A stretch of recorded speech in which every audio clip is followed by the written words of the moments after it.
네, 여러분 안녕하십니까. 7월 9일 목요일 아침입니다. 7월 9일 목요일 아침 매일 성경 묵상 함께 나누겠습니다. 오늘은 베드로전서 마지막 5장 1절에서 14절까지인데요. 제가 4절까지만 봉독하겠습니다. 너희 중 장로들에게 권하노니 나는 함께 장로된 자요 그리스도의 권한의 증인이요 나타날 영광에 참여할 자니라.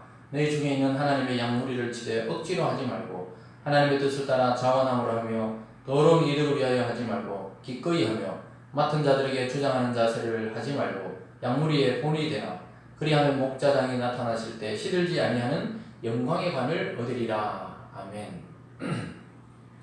오늘 베드로전서를 마무리하면서 베드로는 오늘 여러 권면들을 하고 있습니다. 그 중에서 우리가 오늘 마지막 부분에 읽지는 않았지만 결국 은혜로 마무리하는 것을 알게 됩니다. 그래서 오늘 본문의 제목을 참된 은혜 위에 서라, 참된 은혜 위에 서라라는 제목으로 하나님 말씀 증가하겠습니다. 여러분, 우리가 돌아보면 돌아볼수록 우리의 모든 인생과 믿음과 또 구원의 과정과 우리의 삶의 모든 것은 하나님의 은혜였음을 알게 됩니다.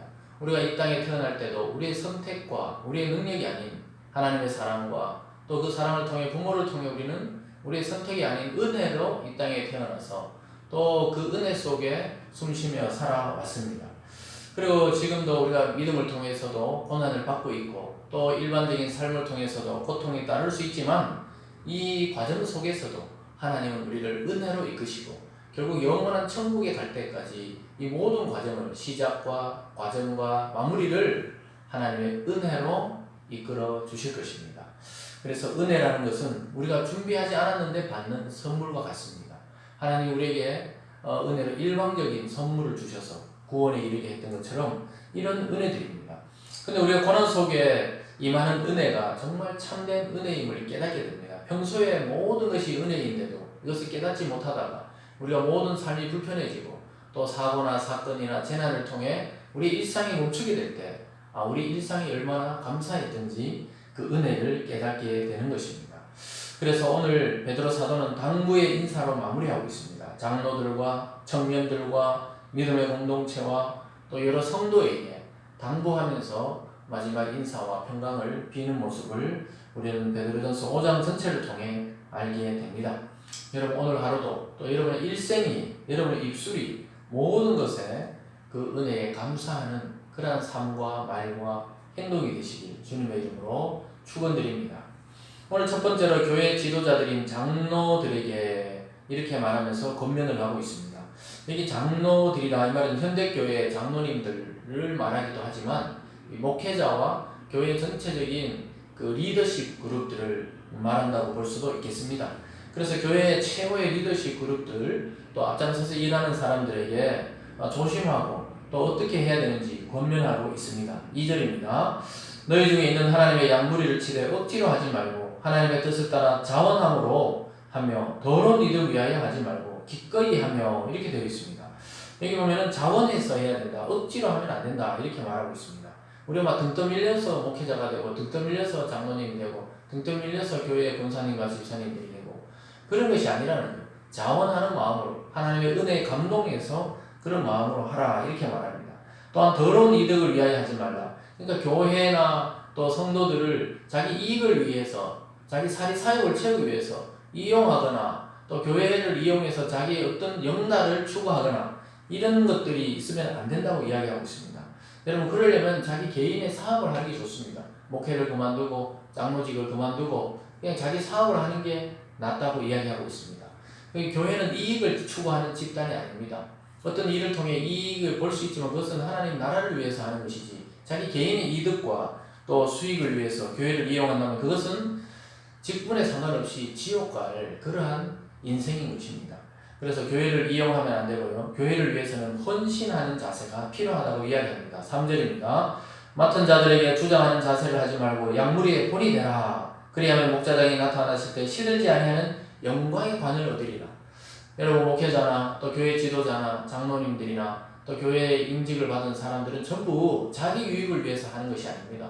하나님 나라와 교회와 성도들의 본이 되어야 하고 기도의 본, 예배의 본, 또 모든 봉사의 본을 보여야 하는 사람이지 막 시키고 사람을 주장하고 이용하고 또 나무라고 이런 자리에 있는 자들이 아니라고 이야기하고 있습니다. 우리가 오히려 양무리의 본이 되고 헌신할 때 주님이 나타나실 때 목자장은 주님을 말합니다. 예수님이 다시 오실 때 우리는 시들지 않은 이 땅의 영광이 아닌 하나님의 영광의 관을 머리에 쓰고 영원히 주님과 살아갈 것입니다. 여러분, 그래서 영광의 관을 소망하면서 이 땅의 것들은 지나가는 안개와 그림자와 같이 여기고 살아야 되는 것이 교회의 지도자들이고, 또 넓게 보면 이 세상 앞에 성도들이 바로 그런 자세로 살아가야 한다고 이야기하고 있는 것입니다.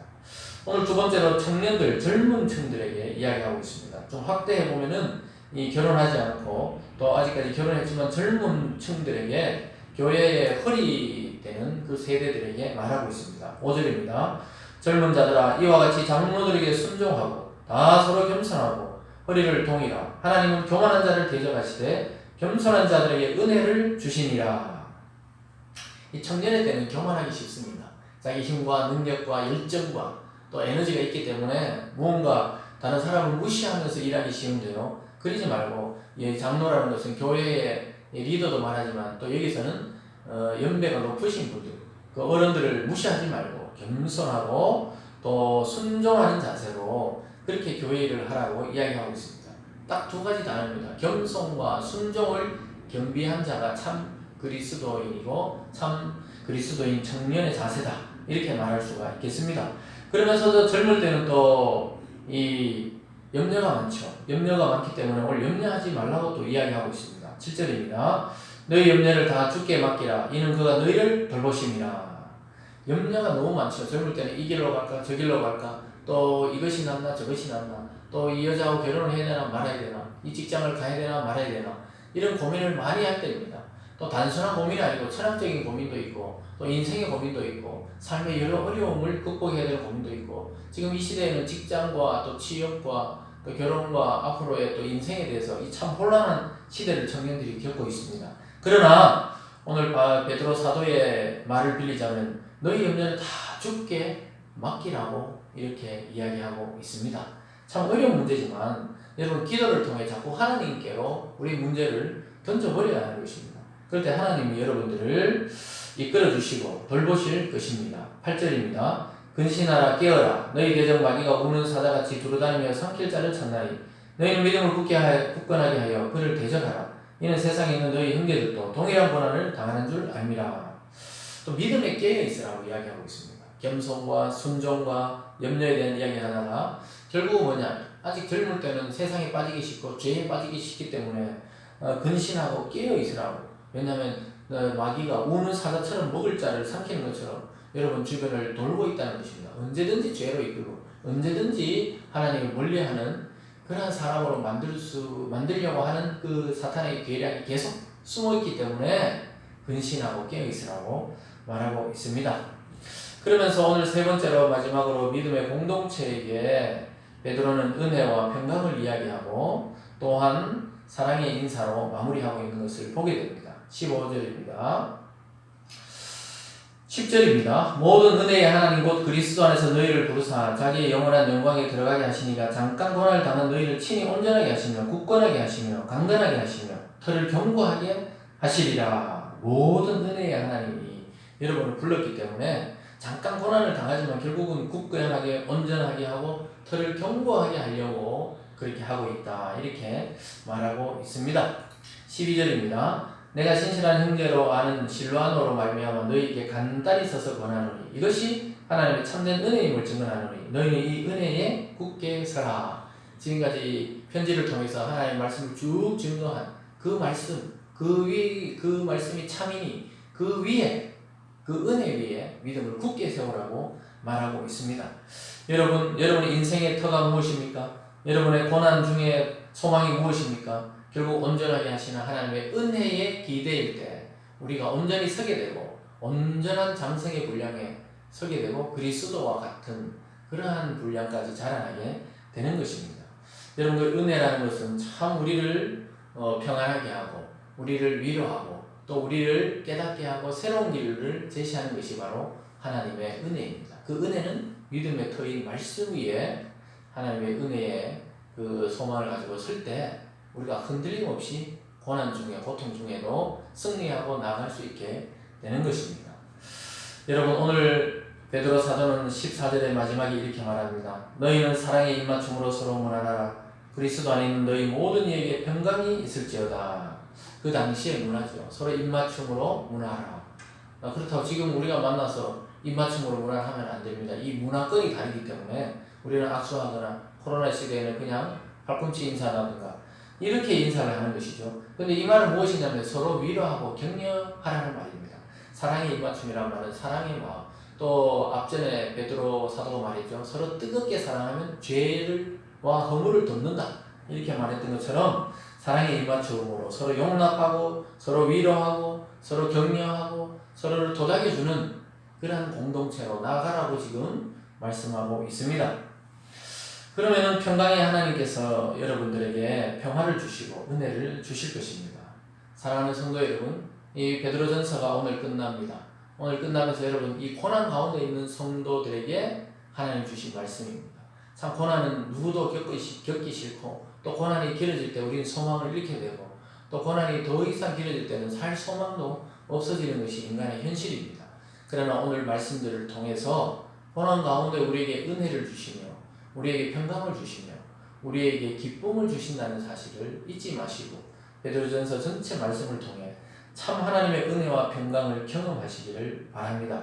또한 오직 은혜만이 우리가 오늘날 처한 이 고난 가운데 두려움 없이 이 고통 속에서도 평강을 누리며 사탄의 계계를 이기고 승리하며 영광으로 우리를 이끌어 주실 것입니다. 결국 죽음 이후에 부활이 있는 것처럼 고난 이후에 하나님이 주시는 큰 축복과 영광이 저와 여러분과 공동체와 가정 가운데 충만하게 임할 것입니다. 여러분과 제가 정말 하나님 주신 그런 은혜와 평강을 우리 생애에 받아 누리는 축복이 있기를 주님의 이름으로 축원드립니다. 기도하겠습니다. 사랑의 하나님 아버지 감사합니다. 베드로 사도가 마지막 결론으로 평강과 은혜에 대해서 이야기하고 또 참된 은혜 외에 우리가 굳건히 서 있을 것을 권면하는 것처럼 하나님 오는 날 하나님께서 설교자를 통하여 또 말씀을 통하여 우리에게 권면하고 있습니다. 이 어려움과 또 개인적인 고통과 고난 중에 있는 자들에게 두려워 말고 염려 말고 주께 맡기라고 말씀하고 있습니다. 하나님 오늘도 우리의 모든 무거운 짐을 주님께 맡기며 우리는 주님이 주시는 기쁨과 은혜와 평강 속에 또 하루를 살아가고 또 우리의 인생 전체를 살아갈 수 있는 힘을 주시옵소서. 특별히 어려움을 당하고 있는 자들에게 해방의 기쁨을 주시고 또 육체적 고통을 당하는 자에게 치유의 기쁨을 주셔서 여전히 나의 하나님이시며 나의 구주이심을 고백하는 우리 모든 성도들 될 수 있도록 인도하여 주시옵소서. 감사드리며 예수님 이름으로 기도드리옵나이다. 아멘.